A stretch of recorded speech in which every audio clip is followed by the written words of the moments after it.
So, Yeah. bro, we're talking, we're processing, but I need to go ahead and know, like, how do you speak to that person who feels like they've just been in a season of bad luck? Like, they hear the blessings that you're talking about, Yeah. and that's great. And that's great. I want $10,000 checks as well, but that Yeah. ain't their case, right? Yeah. They ain't been in Yeah. that season. You know what I mean? Like, so I want to be real in that place. Like, what would you tell them who feel like I'm in Job's season, right? I feel like everything is being taken from me. Talk to us. You touched on an area about being studious, right? Being studious, recognizing the heart posture has to always see every situation as a teachable moment. Okay. It's not a heavy come out the sky, stick in the ground, fire blaze from it torch. It's simplistic. If you are willing to recognize that every moment is a teachable moment, your perspective regarding whatever it is going to shift. Your mindset regarding whatever it is going to shift. Why? Because you are no longer looking at it from the affliction to me, rather now looking as the opportunity to see what is taking place before me. Your vision has shifted in that moment. You're no longer looking from the same perspective. And because of that, you are now able to see, okay, there is light at the end of this tunnel. I couldn't see it at first, but now I do. Why? Because now I recognize that, in fact, this was a preservation moment where it looked like it was a closed door. It was actually God preserving me for this opportunity. Because had I taken that opportunity, I wouldn't have now had the freedom to do this opportunity, right? Like, this is real life. Like, I give it to you like this. We were already struggling. And what I mean by that, I mean financially, we were struggling. An opportunity, again, you talk about opportunities of testing, showing God your maturity. An opportunity came for me to then go speak frequently at another church.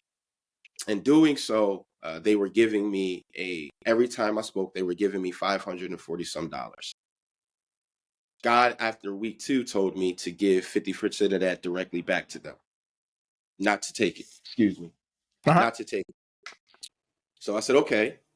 So I told the secretary, hey, moving forward on this Sunday when I come, I'll be signing this back over to you guys. I just need to be obedient with what God's telling me. They looked at me, was like, are you sure?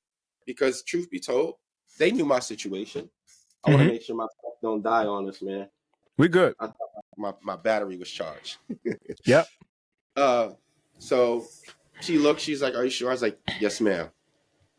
2 Sundays later, we're driving up to the church. Morgan drives in on these Sundays, so that I can just listen and be prepared as to what God wants to do. We pull up to the church, and as clear as day, I hear God say 100%. I say, now, again, flesh in me, keep it funky. I said, but ain't I giving enough? Because I immediately knew what the 100% was discussing. Because here's the thing, our spirit knows. Your gut, whatever you want to call it, it knows. It knows. So I knew what the 100% was regarding. But my flesh immediately said, ain't I giving enough? The response in my inner tugging, for me, this was the response. Well, is this all you want to see from me? From that day forward, I gave 100% of what they were giving me back to them. Wow. We were struggling. I needed, hear what I'm saying? I needed I needed it, bro. I needed it. But then the teachings of yourself, right? Of sis, right? Of having a need, sowing a seed, right? Recognizing you're giving of your time, talent, and treasure, as our shepherd, Pastor Hunt would say, right? But then in recognizing, hearing my Uncle Larry saying, but son, everything is a teachable moment. Humble yourself and watch God work. You've already had conversation with him. He already understands. You've already communicated this. Yeah. So what are you now worried about? Wow. Pray and don't worry. Wow. I can't pray and worry at the same time. It ain't going to happen. I got to be bold. And say, you know what? You control it anyway. If this is what is, and here's the thing, it may not be finances for you. That's what it was for us. Mhm. It may not be finance for you. For you, it may be just simply recognizing that you need to give 24 minutes or 24 hours to Yeah. just sitting and thinking about what the next thing is, or processing a day. I don't know what it may be for any individual, but for me, Yeah. that's what it was. I needed a financial increase, and God said, well, watch me work. Give me back what I already gave you.